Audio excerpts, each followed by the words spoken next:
ficar aqui, ou também se quiser assistir a exposição, né, pode ficar à vontade. Tudo bem.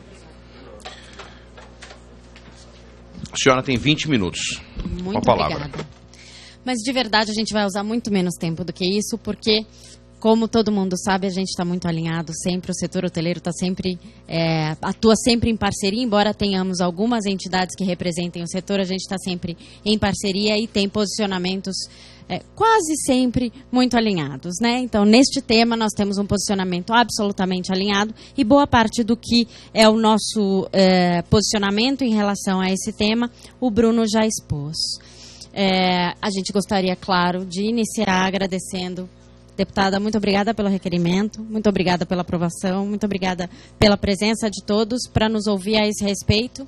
Eu me lembro que quando a gente esteve na audiência pública acerca do mesmo tema no ano de 2013, a deputada Jandira, na Comissão de Cultura, nos convidou. A gente tinha era uma mesa muito heterogênea. Então a gente tinha gente de TV por assinatura, de editoras, de repente o setor hoteleiro lá falando sobre direito autoral. E as pessoas olharam e disseram: o que o setor hoteleiro está fazendo numa audiência pública sobre direitos autorais? Pois bem, essa é a questão. O Bruno já expôs muito bem, a gente sim é cobrado a respeito da veiculação de obras musicais e por programas de TV e tudo mais, inclusive dentro dos apartamentos, o que é algo bastante questionável. E aí é que eu queria passar um pouquinho de informações para vocês. Só para contextualizar, então, e dizer quem somos nós. O Fórum de Operadores Hoteleiros do Brasil foi uma entidade criada em 2002 em função de uma necessidade dos operadores hoteleiros, as grandes cadeias, se unirem e se conversarem a respeito do desenvolvimento setorial no Brasil. Então, a gente foi fundado em 2002 essencialmente para monitorar o desempenho da atividade, monitorar o desempenho da hotelaria, sobretudo na cidade de São Paulo, naquela época. Enfim, e depois a gente veio evoluindo no sentido da missão de promoção dos interesses das redes associadas. Hoje nós temos 26 redes associadas que totalizam em administração 630 hotéis. Esses 630 hotéis totalizam 104 mil apartamentos e estamos presentes em todas as unidades da federação. Uma concentração, sim, 215 propriedades ali no estado de São Paulo. Em segundo lugar, a gente tem o estado do Paraná, com 63 propriedades. E em terceiro lugar, o estado do Rio de Janeiro. Em quarto, Minas Gerais. Mais propriedades, enfim, em 25 estados, 24 e o Distrito Federal. Essas são as redes associadas ao FOB, são as grandes cadeias hoteleiras que são associadas ao nosso fórum. E aqui a gente traz só uma perspectiva de como é a divisão em termos de participação da hotelaria independente e da hotelaria de rede do Brasil. A hotelaria de rede do Brasil, em quantidade de apartamentos, é de 32%. E a quantidade de apartamentos da hotelaria independente é de 68%. Aqui no Brasil, esse aumento da oferta hoteleira do Brasil vem sendo promovido, sobretudo, pela hotelaria de rede. Então, só para os senhores terem uma ideia de como isso funciona no restante do mundo, essa pizza ela é o inverso nos Estados Unidos, por exemplo.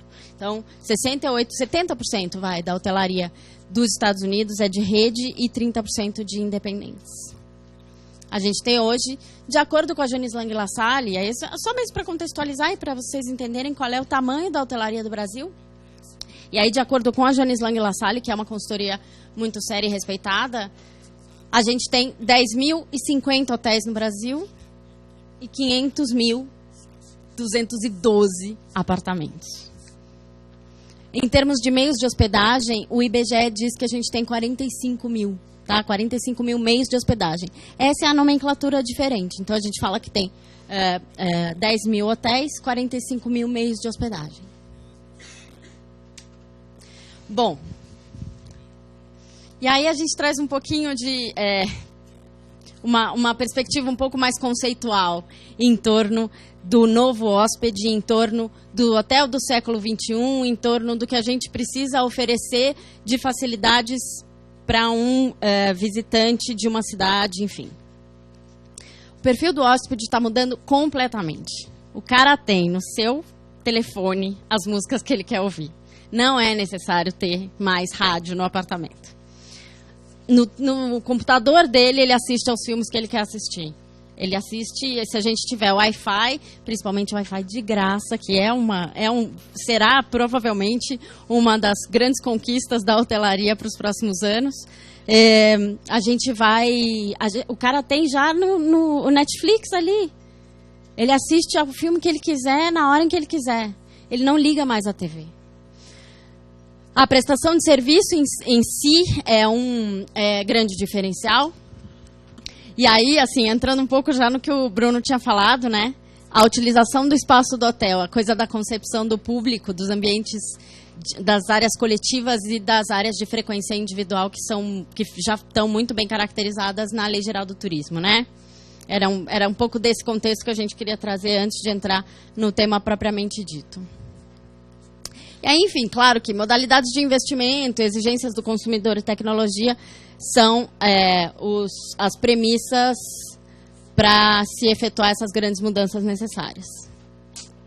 Lei de direitos autorais e a hotelaria. Daí a gente queria propor uma reflexão aqui. A lei fala que consideram-se locais de frequência coletiva, e aí, de novo, a gente recupera aquilo que o Bruno falou.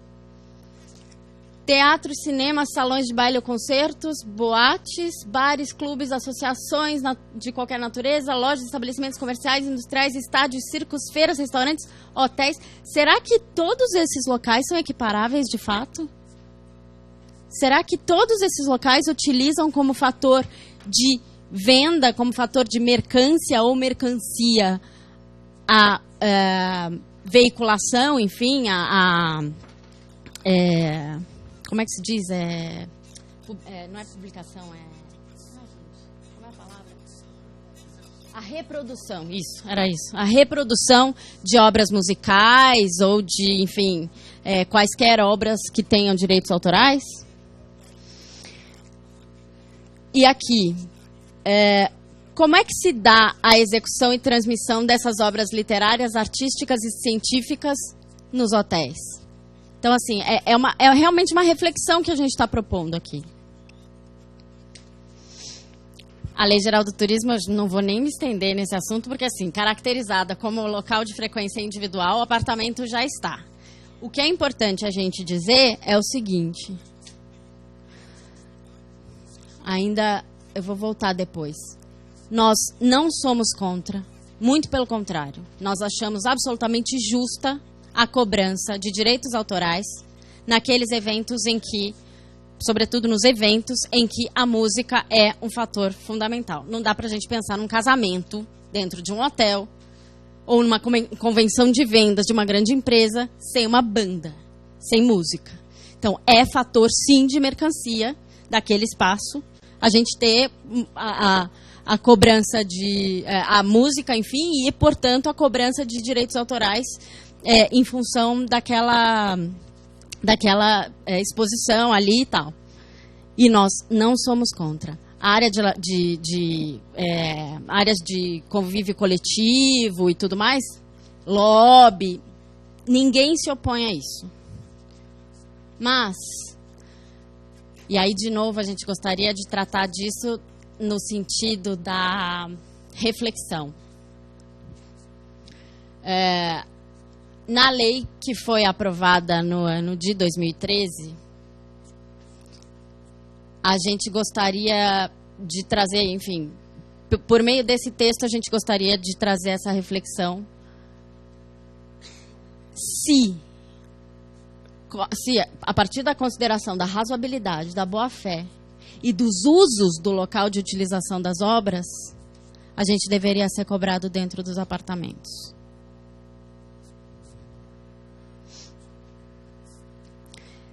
claro que tem uma outra questão aqui no parágrafo 4º, que é a questão da cobrança, enfim, dos critérios para a cobrança. Então, eu vou passar aqui para esse outro slide para dizer o seguinte: ainda que a gente não tenha êxito na não cobrança do ECAD nos apartamentos, ao menos um critério claro e objetivo de cobrança dentro dos apartamentos é algo muito desejável e necessário para o setor hoteleiro do Brasil. Eu trataria desse assunto eu trataria dessa proposta como um plano B. Porque, de verdade, aí eu falo aqui pelos meus associados, pelo sentimento que os nossos associados têm em relação ao ECAD. Eles questionam moralmente a cobrança dentro dos apartamentos. Eles consideram que o apartamento é a casa do hóspede na cidade que ele está visitando. E aí, enfim, só para que fique bem claro, a mensagem quanto a música não ser um fator para a decisão quanto à compra daquele apartamento, quanto à reserva daquele apartamento de hotel, é de fato um argumento que faz muito sentido quando a gente, enfim, pensa em cobrança de direitos autorais dentro dos apartamentos que são locais de frequência individual. Bom, era isso. Obrigada. Como é que a gente faz? Abre para perguntas? Obrigado. Por favor, pedir para a senhora ficar conosco. Também tenho